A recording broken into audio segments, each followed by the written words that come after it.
All right, chapter 20, the Hour of Triumph. Special announcement, said the loudspeaker in a pompous voice. The management of the fair takes great pleasure in presenting Mr. Homer L. Zuckerman and his famous pig.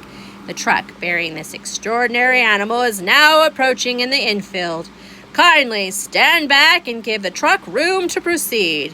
In a few moments, the pig will be unloaded in a special judging ring in front of the grandstand, where a special award will be made.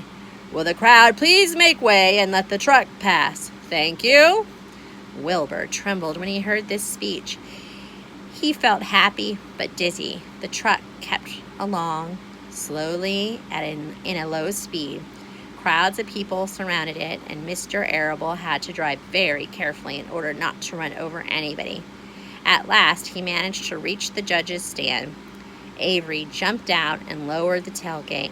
"I'm scared to death," whispered Mrs. Zuckerman. "Hundreds of people are looking at us." "Cheer up," replied Mrs. Arable. "This is fun." "Unload your pig, please," said the loudspeaker. "All together now, boys." Mr. Zuckerman. Several men stepped forward from the crowd to help with the crate. Avery was the busiest helper of all. Tuck your shirt in, Avery," cried Mrs. Zuckerman, "and tighten your belt. Your pants are coming down." "Can't you see I'm busy?" replied Avery in disgust. "Look," cried Fern, pointing. "There's Henry." "Don't shout, Fern," said her mother, "and don't point." "Can I please have some money?" asked Fern. "Henry invited me to go on the Ferris wheel again, only I don't think he has any money left. He ran out of money." Mrs. Arable opened her handbag. "Here," she said. "Here is 40 cents. Now don't get lost, and be back at our regular meeting place by the pig pen very soon." Fern raced off, ducking and dodging through the crowd in search of Henry. The Zuckerman's pig is now being taken from his crate, boomed the voice in the loudspeaker. "Stand by for an announcement." Templeton crunched under the straw at the bottom of the crate. "What a lot of nonsense," muttered the rat. "What a lot of fuss about nothing." Over in the pen, silent and alone, Charlotte rested. Her two front legs embraced the egg sack. Charlotte could hear everything that was said on the loudspeaker. The words gave her courage. This was her hour of triumph. As Wilbur came out of the crate, the crowd clapped and cheered. Mr. Zuckerman took off his hat and bowed. Lurvy pulled off his big handkerchief from his pocket and wiped the sweat from the back of his neck. Avery knelt in the dirt by Wilbur's side, busily stroking him and showing off. Mrs. Zuckerman and Mrs. Arable stood on the running boards of the truck. "Ladies and gentlemen," said the loudspeaker, "we now present Mr. Homer L. Zuckerman's distinguished pig. The fame of this unique animal has spread to the far corners of the earth, attracting many valuable tourists to our great state. Many of you will recall the never-to-be-forgotten day last summer when the writing appeared mysteriously in the spider's web in Mr. Zuckerman's barn, calling the attention of all and sundry to the fact that this pig was completely out of the ordinary. This miracle has never been fully explained, although learned men have visited the Zuckerman's pig pen to study and observe the phenomenon.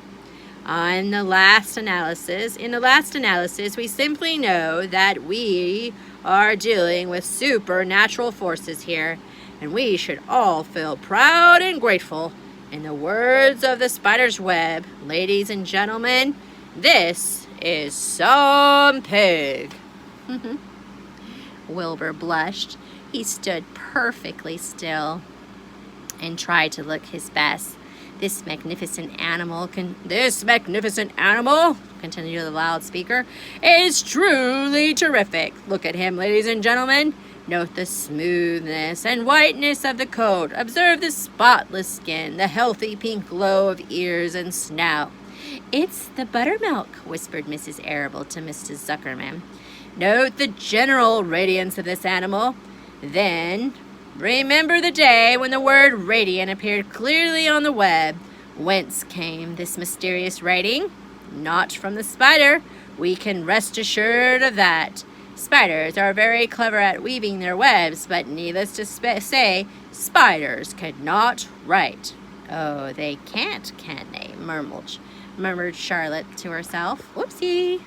Ladies and gentlemen, continued the loudspeaker, I must not take any more of your valuable time. On behalf of the governors of the fair, I have the honor of awarding a special prize of $25 to Mr. Zuckerman, together with a handsome bronze medal suitably engraved in token of our appreciation of the part played by this pig, this radiant, this terrific, this humble pig, in attracting so many visitors to our great county fair. Wilbur had been feeling dizzier and dizzier through this long complimentary speech. When he heard the crowd begin to cheer and clap again, he suddenly fainted away. His legs collapsed, his mind went blank, and he fell to the ground unconscious. What's wrong? What's wrong? Asked the loudspeaker. What's going on, Zuckerman? What's the trouble with your pig? Avery was kneeling by Wilbur's head, stroking him. Mr. Zuckerman was dancing about, fanning him with his cap. He's all right, cried Mr. Zuckerman. He gets these spells. He's modest and can't stand praise. Well, we can't give a prize to a dead pig, said the loudspeaker. It's never been done. He isn't dead, hollered Mr. Zuckerman. He's fainted. He gets embarrassed easily. Run for some water, Lurvy. Lurvy sprang from the judge's ring and disappeared. Templeton poked his head from the straw. He noticed the end of Wilbur's tail was within reach. Templeton grinned. He. I'll tend to this, he chuckled. He took Wilbur's tail in his mouth and bit it just as hard as he could bite. The pain revived Wilbur in a flash, and he was back on his feet. Ouch! He screamed. Hooray! Yelled the crowd. He's up! The pig's up! Good work, Zuckerman! That's some pig! Everyone was delighted. Mr. Zuckerman was the most pleased of all. He sighed with relief. Nobody had seen Templeton. The rat had done his work well, and now one of the judges climbed into the ring with a prize. He handed Mr. Zuckerman two $10 bills and a $5 bill. Then he tied the medal around Wilbur's neck. Then he shook hands with Mr. Zuckerman while Wilbur blushed. Avery put out his hand, and the judge shook hands with him too. The crowd cheered. A photographer took Wilbur's picture. A great feeling of happiness swept over Zuckerman and the Arables. This was the greatest moment in Mr. Zuckerman's life. It is deeply satisfying to win a prize in front of a lot of people. As Wilbur was being shoved back into the crate, Lurvy came charging through the crowd, carrying a pail of water. His eyes had a wild look. Without hesitating a second, he dashed the water at Wilbur. In the excitement, he missed his aim, and the water splashed all over Mr. Zuckerman and Avery. They got soaking wet. For goodness sake, bellowed Mr. Zuckerman, who was really drenched. What ails you, Lurvy? Can't you see the pig is all right? You asked for water, said Lurvy meekly. I didn't ask for a shower bath, said Mr. Zuckerman. The crowd roared with laughter. Finally, Mr. Zuckerman had to laugh too, and of course Avery was tickled to find himself so wet, and he immediately, I'm going to make sure you see that picture, and he immediately started to act like a clown. He pretended he was taking a shower. He made faces and danced around and rubbed imaginary soap under his armpits. Then he dried himself off with imaginary towel. Avery, stop it, cried his mother. Stop showing off. But the crowd loved it. Avery heard nothing but the applause.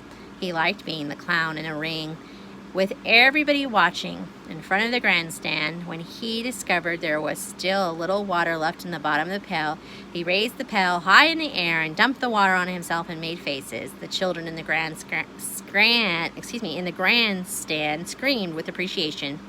At last, things calmed down. Wilbur was loaded into the truck. Avery was led from the ring by his mother and placed on the seat of the truck to dry off. The truck, driven by Mr. Arable, crawled slowly back to the pig pen. Avery's wet trousers made a big wet spot on the seat. Well, that was an exciting chapter, wasn't it? All right, we'll go to the next one in just a moment.